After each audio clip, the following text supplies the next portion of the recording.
Karnataka news beet follow ಮಾಡಿ, subscribe ಮಾಡಿ. I will crush RSS ಅಂದ್ರು.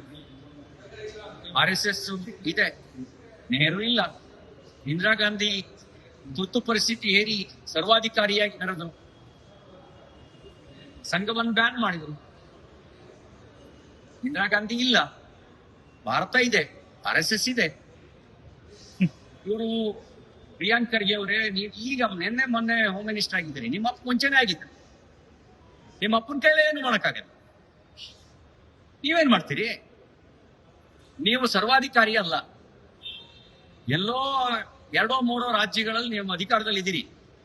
ಅದು ಅಧಿಕಾರದ ಕೊನೆಯ ದಿನಗಳು, ನಿಮ್ಮ ಅಧಿಕಾರದ ಕೊನೆಯ ದಿನಗಳು, ನಿಮ್ಮ ಪಕ್ಷದ ಅಧಿಕಾರದ ಕೊನೆಯ ದಿನಗಳು. ನಿಮ್ಮ ಅಪ್ಪನ ಹಣೆ ಮುಂದಿನ ಸರಿ ನೀವು ಈ ಕಾಂಗ್ರೆಸ್ ರಾಜ್ಯದಲ್ಲಿ ಅಧಿಕಾರಕ್ಕೆ ಬರಲ್ಲ. ನೀವೇನ್ ಮಾಡ್ತೀರಿ? ನಿಮ್ಮ ನಂತರವೂ RSS ಇರುತ್ತೆ.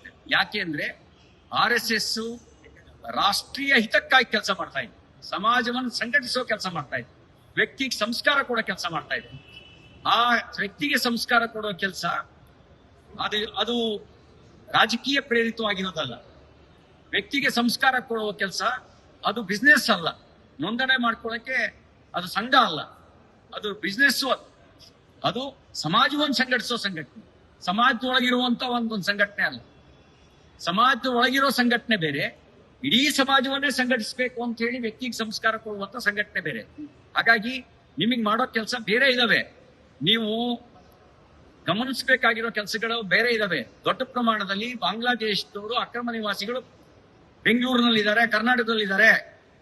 ಇಲ್ಲಿದ್ದು ಮಾದಕ ವಸ್ತು ಚಟುವಟಿಕೆ ಅಂತ ಅಪರಾಧ ಕೃತ್ಯಗಳಲ್ಲಿ ಭಾಗಿಯಾಗಿದ್ದಾರೆ ಅನ್ನೋದ್ರ ಕಡೆ ಗಮನ ಕೊಡ್ರಿ. ಹೋಮ್ ಮಿನಿಸ್ಟರ್ ರೀ. ದರೋಡೆ ಪ್ರಕರಣಗಳು ರಾಜಾರೋಷವಾಗಿ ನಡೆಯೋದು ಕರ್ನಾಟಕಕ್ಕೆ ಗೌರವ ತರುವ ಸಂಗತಿ ಅಲ್ಲ. ಇದ್ರ ಕಡೆ ಗಮನ ಕೊಡಿ. ಅತಿ ಹೆಚ್ಚು ಪ್ರಮಾಣದಲ್ಲಿ ಅಪ್ರಾಪ್ತ ವಯಸ್ಸಿನ ಹೆಣ್ಮಕ್ಳು ನಾಪತ್ತೆ ಆಗಿದ್ದಾರೆ, ಮಹಿಳೆಯರು ನಾಪತ್ತೆ ಆಗಿದ್ದಾರೆ. ಹೋಮ್ ಮಿನಿಸ್ಟರ್ ಆಗಿ ಅದು ನಿಮ್ ಡ್ಯೂಟಿ.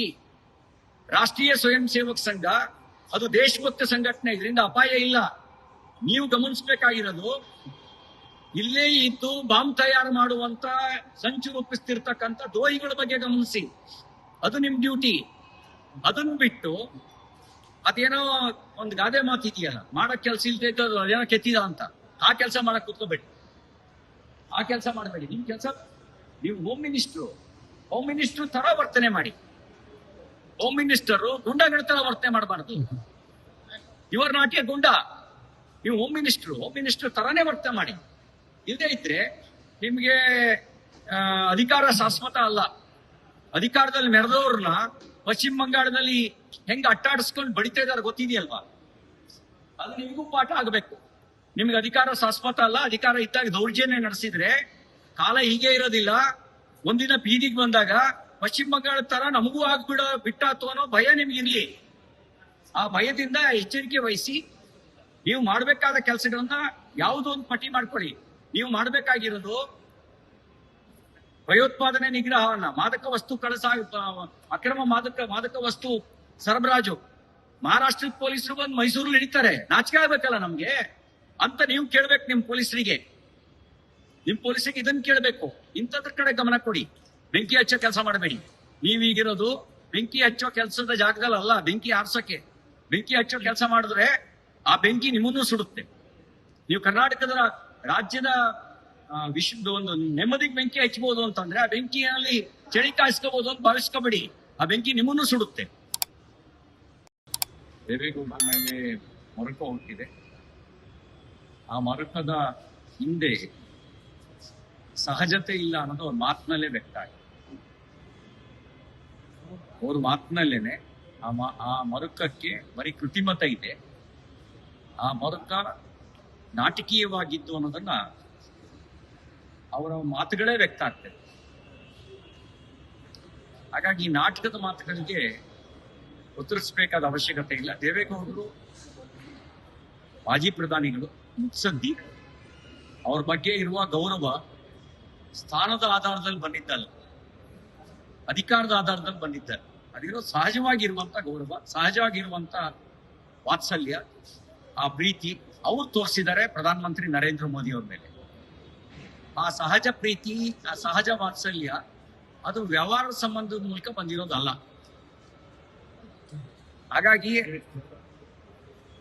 ಹೇಗೆ ಯಾರಿಗೆ ಗೌರವ ಕೊಡಬೇಕು ಅನ್ನೋದನ್ನ ಕಾಂಗ್ರೆಸ್ನವರು ಬಿಜೆಪಿ ಪಾಠ ಹೇಳಬೇಕಾದ ಅವಶ್ಯಕತೆ ಇಲ್ಲ. ನೀವು ಪ್ರಧಾನಮಂತ್ರಿ ಆಗಿದ್ದಂತ ಮನಮೋಹನ್ ಸಿಂಗ್ ಅವ್ರನ್ನ ಪ್ರಧಾನಮಂತ್ರಿ ಆಗಿದ್ದಾಗ ಹೆಂಗ್ ನಡೆಸ್ಕೊಂಡ್ರಿ, ನೀವು ಪಿ ವಿ ನರಸಿಂಹರಾವ್ ಅವರ ಅಂತ್ಯ ಸಂಸ್ಕಾರ ಸಂದರ್ಭದಲ್ಲಿ ಯಾವ ರೀತಿಯ ದ್ವೇಷವನ್ನು ತೀರಿಸಿದ್ರಿ, ಅಷ್ಟು ಮಾತ್ರ ಅಲ್ಲ,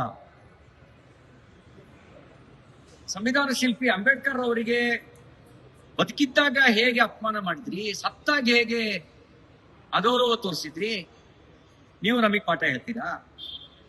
ಅಂಬೇಡ್ಕರ್ ಅವರನ್ನು ಸೋಲಿಸಿದ್ ನೀವೇ ಅಲ್ವಾ ಕಾಂಗ್ರೆಸ್ಸಿಗರು?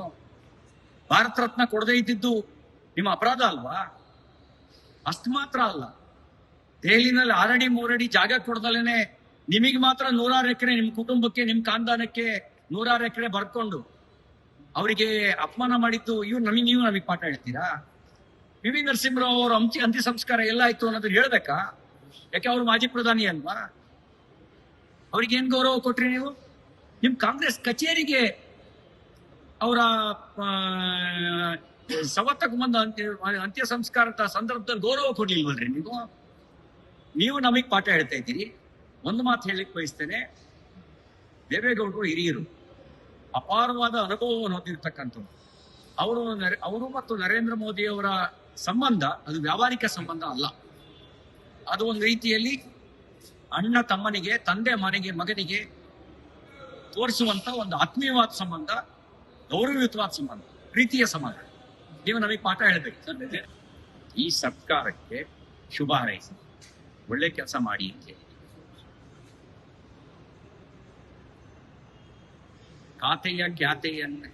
ಖ್ಯಾತೆಯನ್ನ ಸರಿಪಡಿಸಬೇಕಾಗಿರೋ ಜವಾಬ್ದಾರಿ ಅದು ಮುಖ್ಯಮಂತ್ರಿಗಳದ್ದು ಮತ್ತು ಕಾಂಗ್ರೆಸ್ಸಿಗೆ. ಯಾಕೆ ಅಂದ್ರೆ ಇದರಿಂದ ಅಡ್ಡ ಪರಿಣಾಮಗಳಾಗ್ತದೆ. ಬರೀ ಕಾಂಗ್ರೆಸ್ ಮೇಲೆ ಪರಿಣಾಮ ಆಗಲ್ಲ, ರಾಜ್ಯದ ಆಡಳಿತದ ಮೇಲೆ ಪರಿಣಾಮ ಆಗ್ತದೆ. ರಾಜ್ಯದ ಆಡಳಿತದ ಮೇಲೆ ಪರಿಣಾಮ ಆಗೋದ್ರಿಂದ ಇದನ್ನ ಬಗೆಹರಿಸಿ ಅನ್ನೋದಷ್ಟೇ ನಮ್ಮ ಸಲಹೆ.